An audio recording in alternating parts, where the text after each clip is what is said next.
Hello everybody and welcome to another episode. In today's episode I'm going to show you how to replace the serpentine belt tensioner along with the serpentine belt guidance roll and the pulley from the alternator on any Mercedes Benz Vito W638 from the year 1999 and up. Right here, as you can see, I have the new tensioner, I have the new pulley from the alternator, and I have the new guidance roll, which are going to be mounted on the car. This car had a problem with all of these three pieces. All of them are making a weird noise, and especially the pulley from the alternator, the bearing from inside the pulley, it's worn out and it's making a very weird noise when the car is running. So this is why I decided to replace them and show you guys how to do it.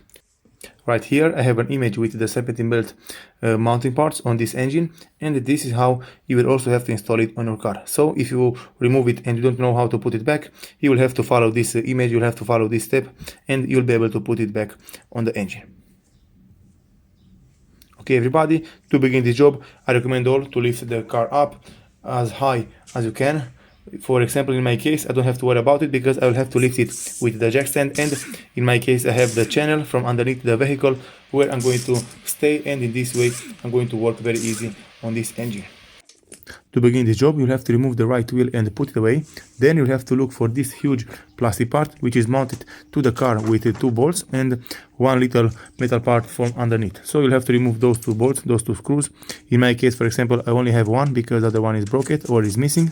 And you'll have to remove it and put it away. Only after that you'll have access to the serpentine belt location and all the rest of the parts. So as you can see, right here, this is the serpentine belt on this car. This is where it's installed and this is where it's mounted. So the space is so small, it will be a little bit difficult for you if you never did this to do this job, but eventually you'll be able to do it because it's not impossible.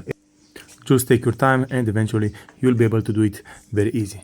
So as you can see from this point, right here in the right side I have the tensioner for this car, and if you want to remove the serpentine belt you'll have to use a 17mm socket to detension the tensioner, and I recommend all to take a nail or something very small and a little bit sharp, and you'll have to put it right here in this hole from the key where you'll have to put the tool to detention the tensioner, because after you will detension it, you'll have to put the tool inside it and it will lock it in place, and after that you'll be able to remove it very easy. You'll be able to remove it and install it back on the car without having to put the key or without having the need to tension it every time when you install and uninstall the serpentine belt. So as you can see, if you put the tool, this is a 17mm socket, you'll have to put it right here in this place, and as you can see underneath the tool you'll have a little hole, and right here is a little hole.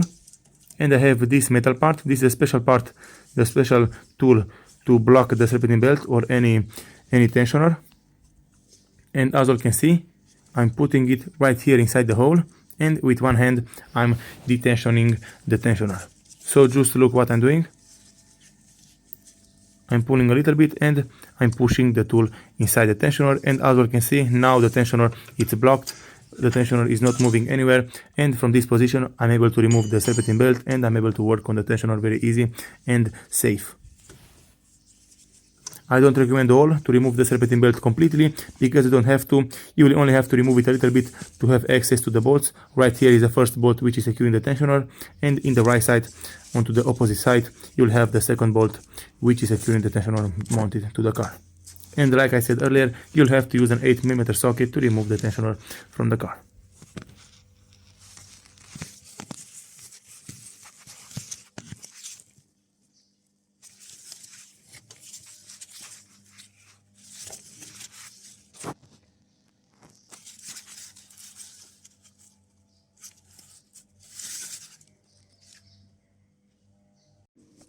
Right here I have the two bolts which are securing the tensioner mounted to the car, and this is the tool and the key which I used to remove it from the car.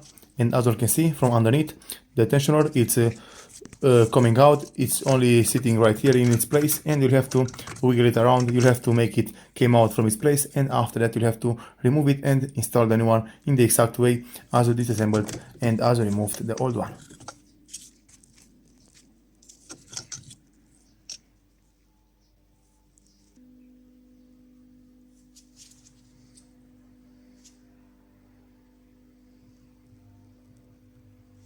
Okay everybody, so as you can see right here, this is the old tensioner and this one is the new tensioner. Always make sure to check them, always compare them with one to each other, because you want to make sure that they are the exact size, the exact type of tensioner, and only after that you can go ahead and install it back on the car.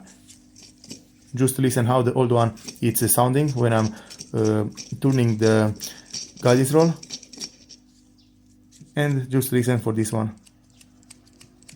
It's making no noise, so this is perfectly fine. You'll have to mount it back on the car.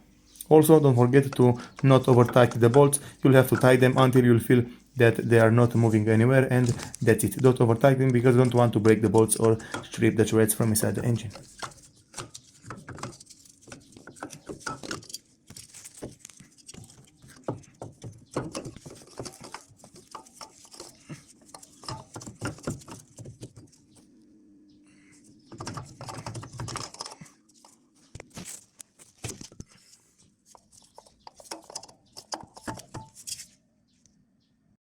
Okay everybody, so as you can see, I'm done with replacing the tensioner on this car.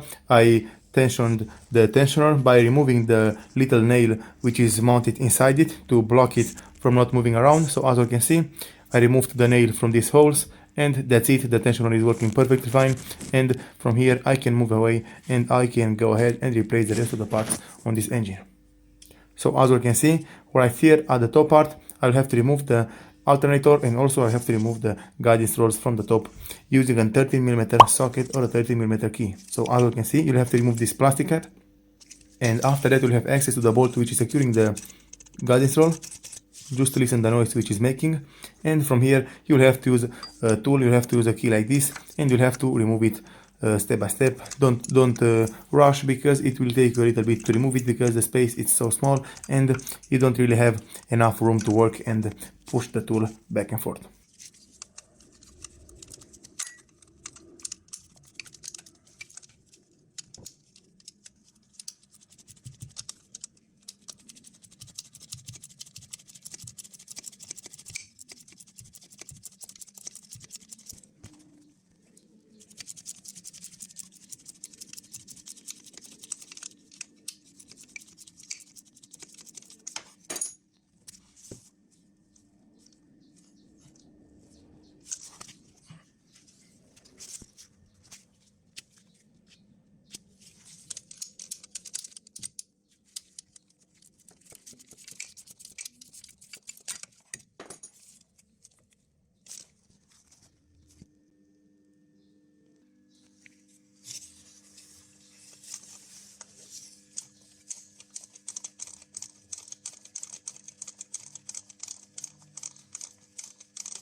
Right here, this is the old guidance roll from this engine. This is how it's looking, and as you can see, it's very worn out. It's looking very bad because the engine has a lot of mileage, and I think the guidance rolls have been replaced in the last 3 or 4 years. Okay everybody, so as you can see, this is the old one, this is the bolt from the old one. I'm going to reuse the old bolt. I'm not going to install a new one because the kit didn't came with a new bolt. But this is perfectly fine, there is no problems if you reuse the old one. So as you can see, with the new guidance roll, I recommend all to look on each side, and you'll have to install it with the side where there is nothing written on the back. So as you can see, on the top side, for example, on this side of the guidance roll, there are a lot of numbers, and I think there is the manufacturer and something like that, and you'll have to put it with these numbers facing to the exterior. And with the other side, you'll have to put it facing the engine. And as you can see, in my case, I already installed it back on the car. This is how it's looking, this is how it's working. It's making no noise, so this is perfectly fine. And as you can see, just listen to the alternator. It's making a very weird noise, and especially when the engine is turned on. So I'll have to replace the pulley from the alternator, this roll from the alternator. And if you want to remove the alternator on this car, you'll have to remove the 2 bolts from the top, and you'll have 2 more bolts at the bottom, which you'll have to remove. So there will be 4 bolts in total, which are securing the alternator mounted to the engine in this car in special. And you'll have to use a 10mm socket to remove the bolts. After that, you'll have to remove the 2 more bolts which are securing the connectors from behind the alternator. So you'll have 1 bolt which you'll have to remove using a 30mm socket, and the other bolt is a smaller one. You'll have to use an 8mm socket to remove them. So as you can see, right here, for example, I removed the cables from behind the alternator. I recommend all to disconnect the battery while you are working with the alternator, because the ground is connected to the alternator, and in some cases you can make some sparks and something like that, and you don't want to fry something or you don't want to burn yourself. So I recommend all to disconnect the battery, and only after that you can go ahead and remove the alternator from the car. Moving forward, to remove the alternator, you'll have to put it right here in this space. This is the only position which will help you to remove the alternator. You'll have to remove the 2 more bolts which are securing the exhaust pipe mounted to the car. You'll have to remove them, and only after that you'll have to move the pipe a little bit to the side, and the alternator will come out from the engine. So as you can see, follow this position. This is the place where you'll have to put the alternator, right here from underneath the exhaust pipe, and as you can see, this is the only position. It's very safely and it's very easy to remove it in this way. As you can see, this is the alternator. This is how it's looking on this car, and if you want to remove the pulley from the alternator, you have to use some special tools. I recommend all to go to any auto parts shop, and you have to find some tools for the alternator's pulley removal. So as you can see, in my case, I have a lot of tools right here, and I will figure out which one is working the best in this case. And after that, I will be able to remove the old pulley from the alternator and install the new one back on it.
Like I always say, compare the old part with the new one, just to make sure that everything is the same, that everything will fit perfectly, and you will not have any problems with the installation of the new part on your car. So as you can see, the new pulley from the alternator is the exact same pulley. I'm going to screw it back over the alternator, and I'm going to tighten it with the tools, and that's it. After that, I will have to go ahead and install it back on the engine.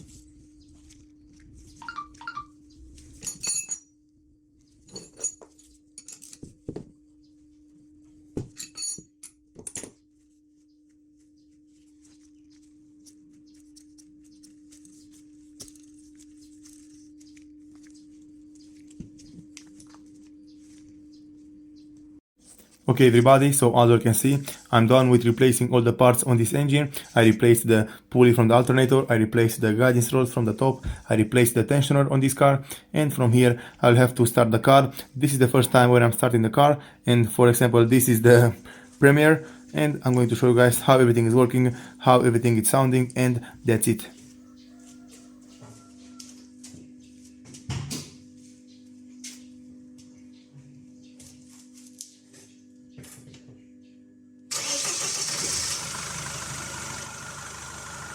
Okay everybody, so as you can see, everything is working perfectly fine. So this is all you have to do. This is how to replace all of these parts on any Mercedes Benz Vito or on any car, because the method is exactly the same for most of the cars. Thank you all for watching. If you like this video and found it informative, please leave a like and a comment down below. See you next time.